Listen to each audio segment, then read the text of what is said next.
Hello, and welcome to our Building Strong Foundations Early Childhood Mental Health webinar series. This is our second in our webinar series offering, focusing on the power of attachment, how early relationships shape the brain.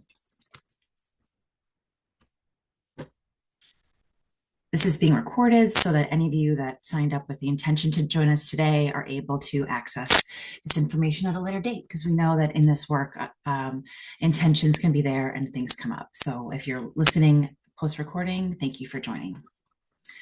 And thank you to Haley, our project director, and many others who have supported the visioning of this webinar series. We hope that this helps support you in developing your competence and confidence around this specific subset of family and child supports, focusing on infant and early childhood mental health. As I said, this is part of an ongoing series. We're offering 12 different integrated webinars that focus from the first that was just 2 weeks ago on the foundation, defining infant and early childhood mental health. Today, we're delving into attachment and relationships. In 2 weeks, we'll focus on reframing behavior, and you can see the other offerings here. We hope that you're able to join us for all of them and that you find them beneficial to your work. If you weren't able to join us for the first session, I wanted to take a minute to just introduce myself. I am Kate Sweeney, a clinical social worker by training. I am on faculty at University of Connecticut School of Social Work and have experience both in clinical settings, focusing on infants and very young kids and their families that work embedded within school, Head Start, and pediatric and primary care settings, as well as this work within the community, having supported 2 different systems of care myself. It's great to be able to dedicate this work and call it a day job, right? Our goal in the next hour is, as I said, to build on the foundational webinar that we recorded 2 weeks ago, focusing on the power of attachment. When you think about infant and early childhood mental health, attachment and early relationships are a key principle or value of that work. But we want to spend a little bit of time today really delving into what that means, how that initiates impact on how we understand early brain development and a child's understanding of the world. And I'll read the objectives to you here. So by the end of this webinar hour, we hope that you'll be able to first explain how secure attachment and co-regulation support early brain development and emotional regulation in infants and young children. Second, to recognize how attachment experiences influence behavior and stress responses, but coming to that with an understanding and focus on strengths-based and non-pathologizing lenses, so that we're thinking about what can we do to prevent and support and scaffold this work. As all early childhood work is really aimed at prevention and early intervention.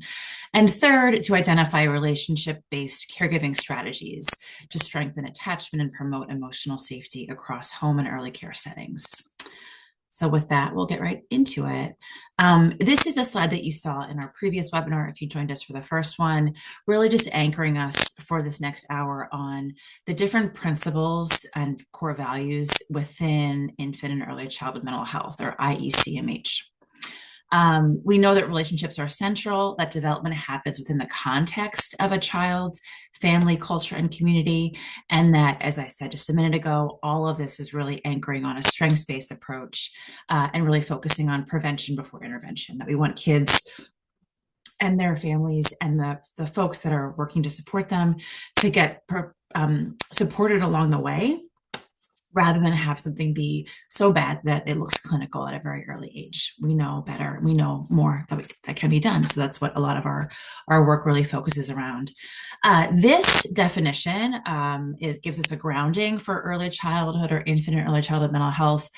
You also saw this last webinar as well, but wanting to offer this as a grounding as we're introducing the role and sort of operation of attachment within this.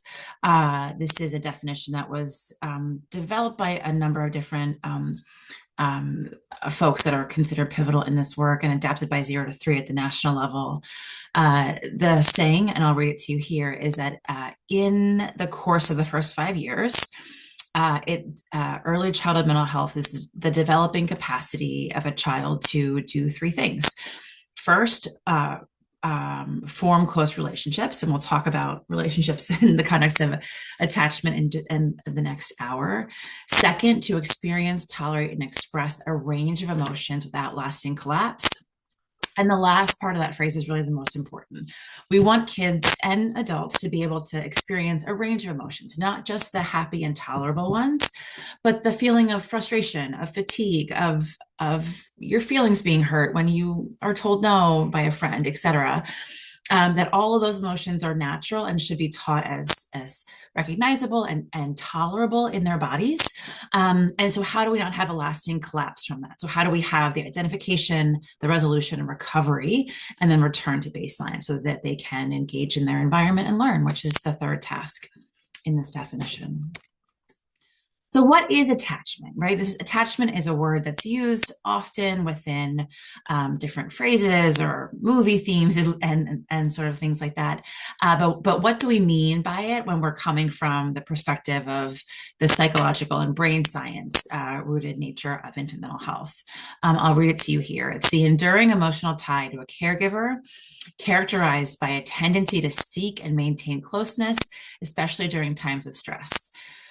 And this is important to think about a baby, right? Infants are innately have behaviors to evoke responses that promote survival. They're very different than other animals in that they remain dependent on the adults in their lives, especially those that are closest to them, to provide them support around their survival tasks of feeding, sleeping, etc., for at least the first full year of life, if not longer. So all of the sort of biological cues around reading adults' cues, developing closeness and dependence on those adults is very biologically driven. That there's implications for the infant's sense of security from those patterns. And there's, this develops into what we in this field call an internal working model. How do I understand the working nature of the world? So the way that adults respond, the typical and sort of anticipatory things within my environment. And that's all based on the initial attachment dynamic between a caregiver and a child. This is a brief video that is supported by the Wisconsin Association for the Advancement of Infant Mental Health. Sorry, it took me a minute to get their acronym correct. But it just looks at the idea of defining attachment and attunement, and I'll play this here for you. Attachment and attunement are the cornerstones for healthy parent-child relationships. Attachment refers to the intimate emotional connections between children and their caregivers. Connections that make it possible for a child to feel safe and secure in the presence of their caregiver, even in new or scary situations. These connections can be forged, reinforced, ruptured, or repaired in every interaction, and they are particularly crucial during a child's earliest stages as they set the tone for their long-term development and future relationships. Attunement, a caregiver's ability to notice and respond to a child's needs or recognize shifts in their behavior, is one of the strongest influences on attachment between parent and child. It's important for caregivers to know that even when everything is going right, perfect attunement between two humans is incredibly rare. No one gets it right all the time, but you can continue to build attunement with active listening. Learn to recognize subtle, nonverbal cues from babies and small children by giving them your full, undivided attention. Empathy. Understanding your child's needs starts with empathizing and validating those needs when they are expressed. Open communication. Children learn how to regulate, communicate, and express their own emotions by watching their caregivers. Attachment and attunement are part of the ongoing relationship you're building with your child. Learn more at weaim.org.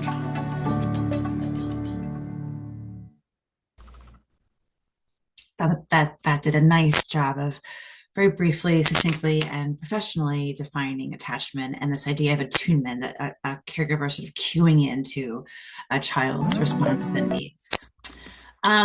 So wanting now with that base to launch into a little bit around how we've come to understand attachment theory by the contributions of some key and often British psychologists in the field in the early years. And you can see based on the numbers and on the screen in front of you that a lot of this work began in the 60s, 70s, and 80s and was really sort of pivotal in our understanding of meaning making of babies' behaviors that we've, in during that time within the field of psychology and psychiatry, really moved to try to understand not only adults in this field and work, but how do we come to understand very young kids that are not able to communicate their behavior in the same way, but often demonstrate it through patterns. A couple of key folks here are illustrated on the slide in front of you. And I should say that the slides will be distributed to you either with this recording or for those of you that are here with us now. And all of these link directly to these journal articles for your reference if you wanted to read and learn more. Mary Ainsworth is the person in the early 60s who defined the term a secure base from which to explore. And she uses that as a way of defining this sort of fundamental relationship that the caregiver, I'm guessing dad that you see in the picture here, is the secure base, and really from that relationship allows the child not only to feel secure with them, but to feel secure with to explore their environment. And that's a key role of the attachment figure, that you're not only safe with me, but we're safe here together. And so we can explore the materials in this room and the other people in this room and learn and engage with them and from them. We're naturally social creatures, but we are dependent on our attachment figures to give us the green light to do that. John Bowlby, who many of you may have at least heard his name, contributed a number of sort of pivotal pieces, both in the late 60s and early 80s when I was young enough to be a baby studied in this work as well. He described attachment as a unique relationship between an infant and his caregiver that is the foundation of further healthy development. And so it's important to note that like scientists, even in this very early years, were not only tying this to like a baby's understanding of human behavior and therefore their behavior in the world, but their trajectory with respect to developmental domains and of course, long-term health and developmental outcomes, right? So babies are as healthy as this relationship is, essentially. Bowlby described attachment theory as an inherent biological response to a behavior system in place to provide satisfaction of basic human needs, right? So all of this is really, as we said, biologically rooted and around this idea of, are my basic needs met? The hierarchy of needs is presenting here as well. And once all of those things are in place, you can then sort of get into the more sort of piecemeal parts of that. Mary Main, who studied under Ainsworth, found that adult attachment representations were often distributing or illustrating the context of how adults remember their own childhood experiences. And if anyone has been a parent or primary caregiver of a child themselves, you're often called to recall like your experience at their age when you're parenting a kid at a certain sort of time frame, right? And so she's the first to kind of really document this and explore this from a psychological framework perspective, noting that it's influencing the attachment categorization of their own kids, right? So this idea of intergenerational relationships coming into play in how these sort of third generation children are presented with respect to their understanding of the world, their attachment patterns and behaviors that again are initially so tied to this first relationship, but then come into play with peers, with educators, with other adults. John Bowlby, and additionally, again, so they're sort of all building upon each other's work during this time, really coined the term internal working model, as I referenced on the other slide, that looks at how an individual develops their understanding not only of key relationships but of themselves in the world, their self-worth, their self-efficacy, their, how important am I to sort of be responded to in response to experiences and behaviors that their key or main attachment figures have towards them. And so again, we're seeing this as shaping that individual's world clearly, shaping multi-generational spaces, having impact on sort of not only my psychological sort of meaning making or schema of the world, but my future to health and development. So no pressure, but attachment is very, very important, as we've established here. And this idea that, there's so many ways that parents and caregivers and primary key people are not only contributing to a child's experience based on sort of the biological or epigenetic or cellular level, but the environment and their interactions with them are sort of cueing into sort of brain circuitry and structure and how they learn social behaviors, right? So thinking about this at this sort of this 3-step level of cells, brain development, and social behaviors. How do I attune to stress? Like, what are appropriate ways that I'm learning from my caregivers to respond to stress, to experience and explore the world, to know how I'm responded to, and all those feed into a child's sense of themselves, their self-esteem, their self-control, and social skills, which are all really what they're supposed to walk into kindergarten with, ready to demonstrate without distress. And if they don't, then that's when we begin to sort of, think about interventions for that child at the individual level, or sort of blame them for not fitting the environment, when so much of that has to do with not only their home environment in the moment, but their sort of experiences in their first several years of life. We know that children grow and thrive in the context of dependable relationships. Without at least one such relationship, development is disrupted and consequences can be severe and long lasting. We can see this in comparisons of brain sizes, of brain activity, of again, sort of all other domains around health and development that are measured. And all of this is, as, we think about relational health, we think about co-regulation, we think about an adult that's attuned to a child, that can repair after rupture. We'll talk about that more, and that can share in moments of joy with that child. And when those things are not present is when we get concerned about sort of the manifestations of that in an individual child. Then the book that's quoted here on this page, Neurons to Neighborhoods, is linking this idea that the connection between neurons in your brain, or sort of the connections between an individual's brain and their environment. Q for neighborhoods, because neurons to environment didn't sound as catchy as neurons to neighborhoods. But this idea that it's not only that interpersonal connection, but sort of the cues and signals in an environment are immediately, though we can't see it, really wiring or firing or impacting the development and meaning making in that child's brain. When protective factors and relationships are not provided, we can see deficits in sort of stress hormones and the cellular responses to those things. And so we're grateful to the scientists that did this work to back up the legitimacy of supporting relationships in the early years.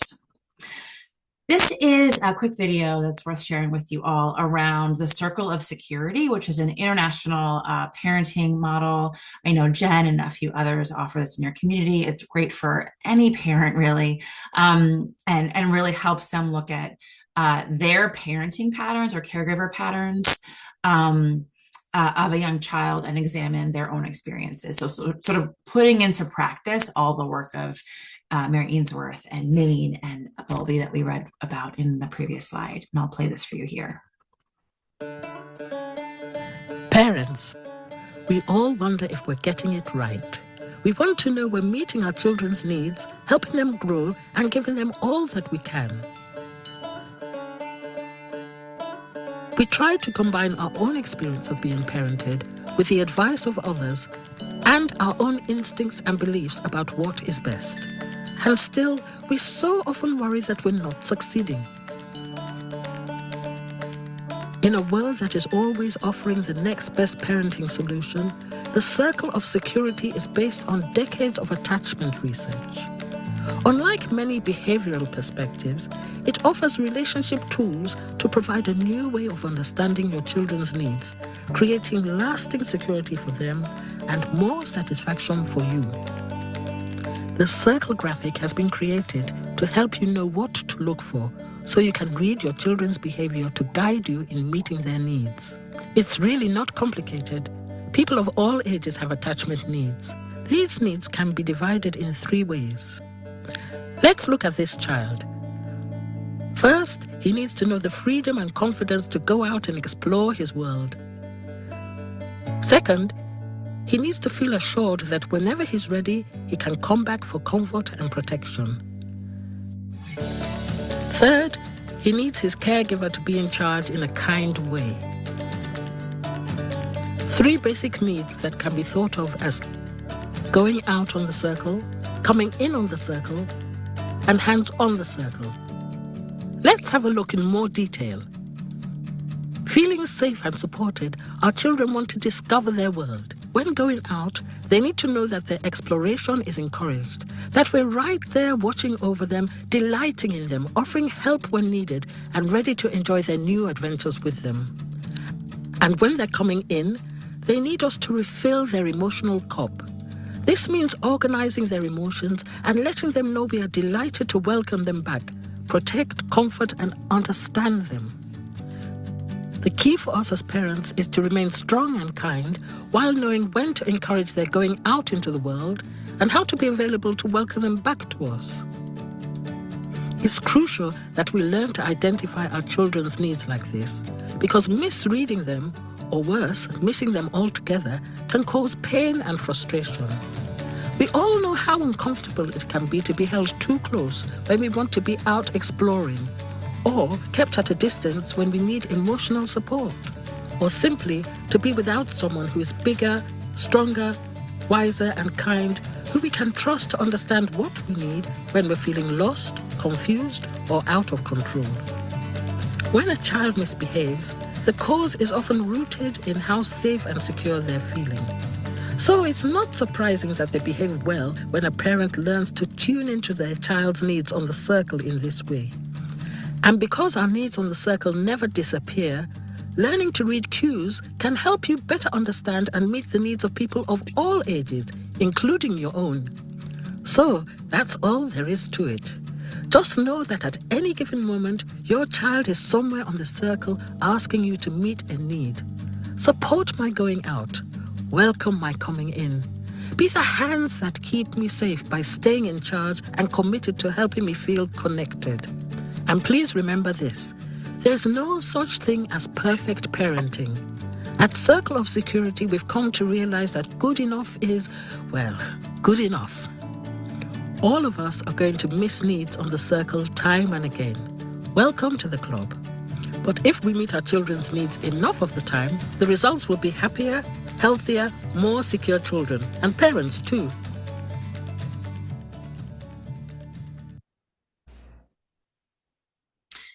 So a couple of key, things that are selected there, and just again, a very short video highlighting the work of the Circle of Security model, but that, the goal is to understand and respond to your child in the moment.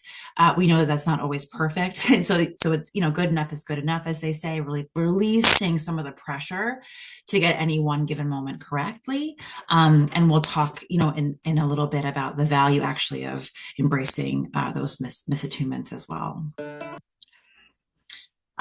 So how do we measure attachment? And this has been done in a range of ways. You see Mary Ainsworth name up here as well again. She developed what's called the strange situation procedure, which sounds like something from science fiction, but it's actually real.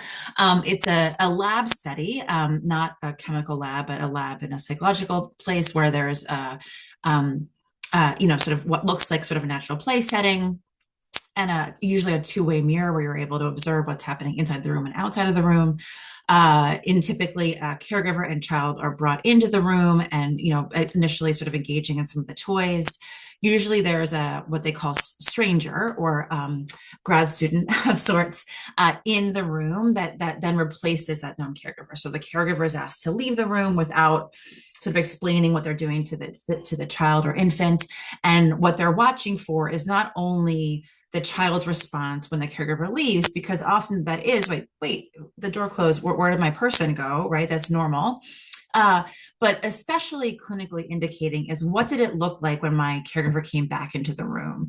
So did I go to you for comfort? Was I upset and angry with you for leading me and not explaining? Did I not engage with you? Was I sort of avoidant of that interaction? And that speaks to kind of really these attachment categories that have become developed by the field. And I will share a bit more with you here. Whoops. So that this attachment theory and these attachment categories explain ideally the positive parental or caregiver infant attachment as a dyadic relationship. You'll hear the term dyadic come up a lot in infant mental health. We really sort of don't consider our babies or very young kids by themselves, but where are they within this relationship? So as you can see here, this is actually a triad in front of you on the screen, but how do I understand them in context of their dyad? The work is considered dyadic. And that with respect to cognitive, social, and behavioral domains, securely attached babies or infants tend to have more favorable long-term outcomes, while insecurely attached babies, that sort of spills into the work of the rest of their body and development, because so much of the base is not sort of settled, and so you're building a house on sort of less stable foundation. The child knows most of the time is the goal that they have something, the caregiver is sensitive, available, and will be responsive. And the term sensitive here is, you saw this play into the circle security video where, the caregiver has to be sensitive to meet the child as much as possible within sort of the sort of emotional state that they're in. So if the child is coming back to you to kind of, have some help, they're a little bit overwhelmed or overstimulated or upset by the environment, they need you to kind of read that and name their feelings and regulate them and sort of settle them down and reinforce that they're safe. If a child wants to celebrate with you that, did you see how fast I went through that slide, right? You have to kind of meet them there as well. So this idea of not only being responsive and available, but also being sensitive, like how much am I able to match where you are? And you can anticipate from the adult side that a lot of that is impacted by either the adult's mental state at the moment, their it can be their sensitivity to all these things can be removed when there's things like substance use or sort of numbing out or sort of avoidance in other ways, whether it be withdrawal based on depression or severe anxiety or things like that. So this is where the adult's own internal working model comes into play in this dance. These are broadly the categories that we understand attachment statuses to live in, right? So you can see here, secure attachment is the ideal, that a child becomes distressed when a parent leaves, but is easily comforted when the parent returns. So thinking about that the stranger experiment in the lab, when the known caregiver returns, they're able to say, "Oh, you're here, thank you," and thinking about like what we see typically in very young kids that are being picked up from childcare or sort of group-based care during the day, that there's a mom, you're here, right? Even, or dad, you're here, grandmom, you're here, whoever it might be. Avoidant is another category. So the child is not distressed when parent leaves, so they're kind of avoiding reaction to any of this. That this is the child's covert way of managing their own anxiety, right? That they've learned to not be super dependent on that adult for regulation or organizing of their own internal state.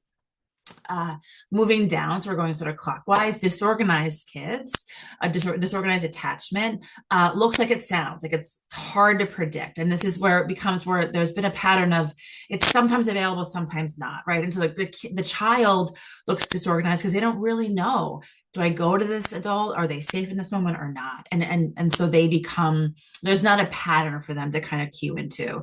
So even though the avoidant child in the sort of yellow box above is withdrawn, they learn those sort of internal mechanisms because there's been a consistent pattern of that adult not being available to them.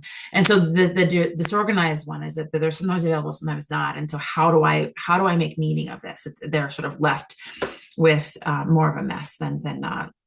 And the anxious resistant attachment category, the child is distressed when the parent leaves and seeks to punish the parent for displaying overt feelings such as anger, right? So this is the child where the parent comes back and says, I'm mad at you for leaving, right? Or might be hit or aggressive. And the parent kind of, or adult kind of doesn't know how to react in the moment. Sorry, I feel like I'm being very illustrative with my hands, but I'm trying to kind of embody that moment for you all a bit. This idea that like, there's a range of feelings, but I don't know how to express it because I don't trust you to give it to you, right? Whereas in the secure dynamic, I'm upset and I'm trusting you to comfort me, right? Because there's been that pattern. And hopefully what folks know from the global circle security group, at least the very brief video that you saw, is that we're not going to land on secure patterns all the time. But if we focus on kind of understanding the cues of my child in that moment and meeting them there, then it'll be more secure than not, right? So it's not about the perfect parent, but it's the good enough parent. We're going to talk through in these next couple of slides just sort of what this pattern looks like. So secure attachment. So a child, and we're starting at noon and going clockwise. So a child cries or is frightened. The caregiver responds with positive affect and a calm demeanor. The child feels comforted. This happens consistently over time, and then the secure relationship is established, right? So there's a pattern that's predictable and reinforcing. Insecure or ambivalent attachment. So the child cries or is frightened. The caregiver responds appropriately. Sometimes the child is sometimes comforted, sometimes not, right? And so it might be that, could be an adult that is dealing with episodic substance use or episodic depression, right? So it's not consistent, but that there might be some withdrawal or some appropriate moments of appropriate response, right? Things are inconsistent over time. Child is trying to keep parent interested, and child's not secure in the relationship. So, not sure if do I go at a level 10? Do I go back down, etc. Insecure or avoidant attachment. So child cries or is frightened. Caregiver does not respond appropriately. Child is not comforted. This happens consistently over time. Child learns to avoid. So again, this idea that, I'm better off keeping this to myself and sort of sorting this out by myself because this adult is not going to be responsive to my needs. And child ends up not being secure with that relationship. Insecure or disorganized attachment is a child cries or is frightened. Caregiver responds, is scared or, in some sort of scary or odd or bizarre way, right? Sort of over the top. And sometimes this can be done with good intention, but just a lack of awareness of what's developmentally appropriate for a 2 or 4 or 5-year-old. Child is frightened or confused. This happens over time, and the child does not feel secure in the relationship. So this is where you get this, like, I want your help, but I don't like your response. What do I do? And that we know that when trauma and attachment are in the interplay, just as is indicated with some of the initial research around intergenerational sort of implications of attachment and patterns, it disrupts the process of learning and trust for both the adult and the child. And it can be, when it's in place, when attachment is there, it can be a protective factor against sort of traumatic results or experiences. And when it's not in place, it can really sort of splinter and magnify a traumatic response in a very young child. We're going to play for you here a still face video. This is a more recent one that was done with dads, but just looks at, just the implications of how cued in very young kids, especially in the first 2 years of life, are to just the emotional state of their caregivers and what that looks like when they are not getting sort of the feedback that they're used to and what that does. So we'll talk here.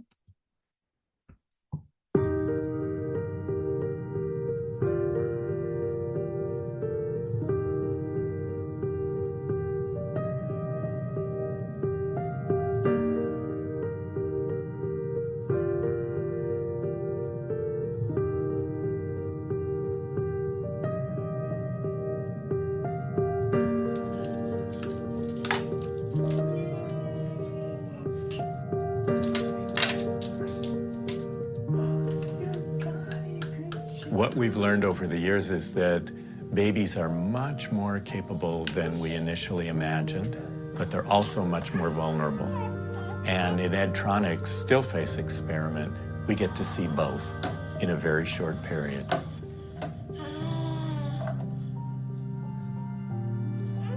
We see the baby and the dad playing together in their routines. There are things that they know about each other and things that they do together, and it's fun. And then we ask the dad to turn away, and when he turns back, to keep his face completely still and not respond to the baby. And the results are almost immediate, and they're devastating. The baby looks to the dad and tries to get the dad to get back into those games. Hey, we were just playing just a minute ago, weren't we? We were having fun. What's going on? And then the baby starts to get frustrated when that doesn't work. So she'll have to look away and look around the room and find something else and then look back and say, now can we play? And within 3 minutes, the baby has really dissolved.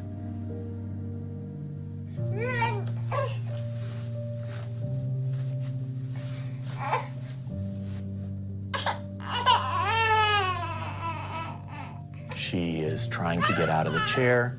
She's uncomfortable. She's reaching out to dad. She's crying.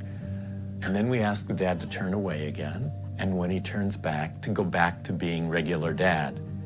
And it's a joyous reunion. They get back into their routines, the things that they do together, the things that they were just doing 3 minutes before. And the baby settles down and gets back to the comfort zone that she's developed with the dad. What we see in the still face experiment is how able the child is to initiate and be part of the relationship between the father and the child, but also how much she depends on that relationship in order to keep an even keel. And when she's grounded and comfortable, she can explore the world. She can meet new people. She can try new things, and she's got that safe base that she can always rely on. And there's a trust level there. We can only begin to imagine what it's like for babies whose life is like that 3 minutes all of the time. And they don't get that responsiveness, and they don't get any help getting back to an even keel. And the results can be very tragic. They can have trouble trusting people, they can have trouble relating to people, and they can have trouble being calm enough so that they can explore the world and take part in the world. So we know that those initial relationships, that initial responsiveness and interaction between the father and the baby are keys to the baby's success as a child and as an adult.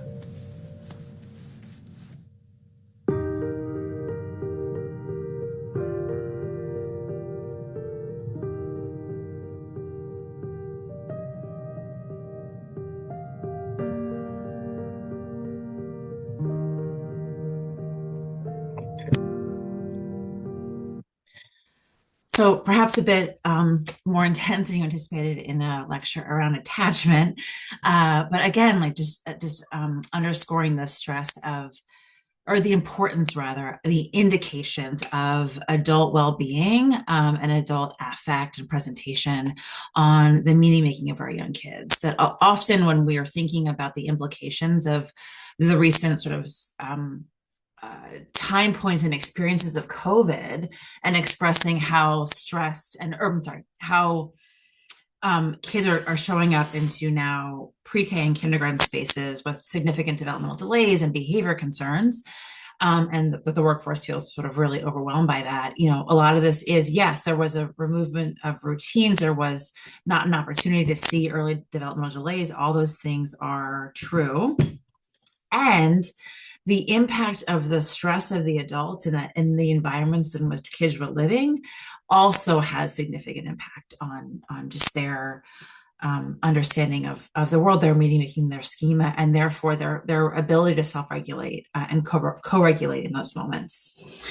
So we're going to end with what we can do, right? So we talked about this idea that infant mental health is really grounded in understanding the dynamic between relationships and brain science, and also the importance of having prevention happen, right? Having sort of a strengths-based work happen. So we're going to spend the next couple moments just talking through that, how you can, in whatever role you're in, working with very young kids and families, intervene or sort of turn the dial up on some efforts to support attachment and practice.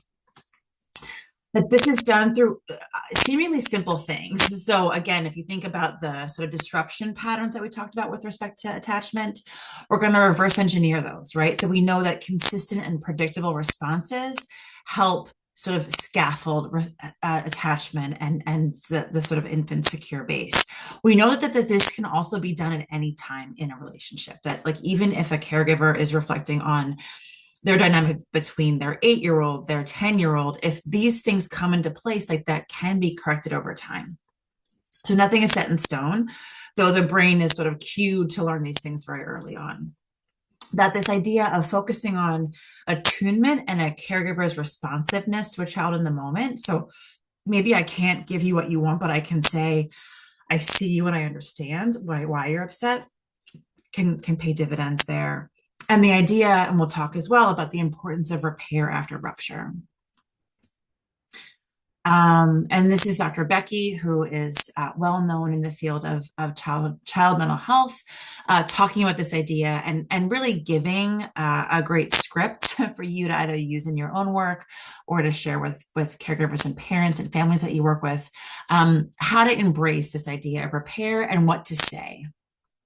Repair is the act of going back to a moment of disconnection, taking responsibility for your behavior, and acknowledging the impact it had on another.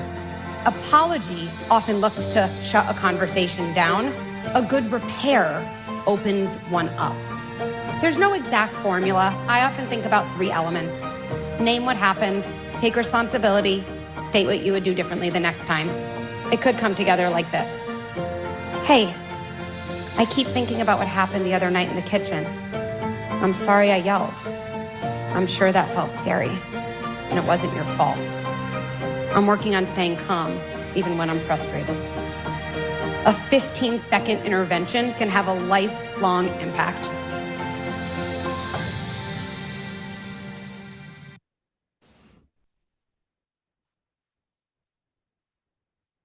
So again, what she does really, really well there is give you the sort of simple script. But 15 seconds is just a moment of sort of saying, not trying to move past a situation, which often caregivers try to do for a good intention. I don't want to dwell on an upsetting moment. I want to sort of move forward. But how do I just say, whether it's, she gave a reference of the other day or the other moment, right? Or a little while ago or this morning or just now, I reacted in a way that was bigger than I meant to. I'm having a stressful day and I didn't mean to have that spill out on you. I apologize. I would love to help you clean up the puzzle or whatever it might be, And then this idea that those simple moments of repair can mean dividends in that relationship, meaning for the very young child who's so cued in to not only how is my adult feeling about me, how are they interacting with me, but how are they doing in general. So often co-regulation in action includes naming feelings. So I know that you're upset right now that, it's raining, we can't go outside, but there's, that is what it is. And so we can be upset together and then we can make different plans, right? So you're just going to name the feel, like adding labels and sort of a cognition of how they're feeling is key here. Staying present during distress. So not moving past, it's fine, like we'll fix it or whatever, but just I see that you're upset and I understand, do you want a hug, right? And just letting the child have that moment. Supporting calm before teaching skills, right? So acknowledging that you need to sort of help a child regulate before you can say, let's think through why that went badly, right? You can't just, push a friend or climb over a friend if you want to, be the next in line for the swing, right? But first you have to sort of help them regulate in that moment first. that parents and caregivers really facilitate regulation through all of these things, including modeling, managing predictable and consistent routines. A lot of this is dependent on their own self-efficacy of themselves as parents, which we'll talk a lot more about in this series.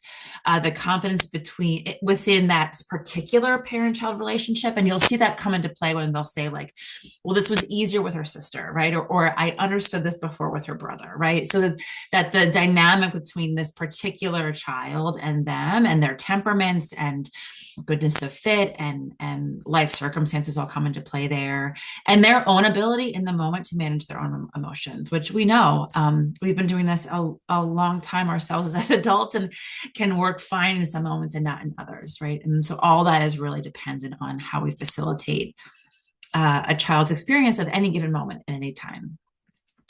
So invite you to just think a little bit as we're closing and sharing the evaluation survey in just a moment about, one thing that you heard today that you'll take with you in your work or role. Many of these things, again, are sort of foundational to being human, or might be something that you know innately, but maybe now know the science behind. But maybe if, just again, turning the dial up with intention in your work or in your role could be helpful.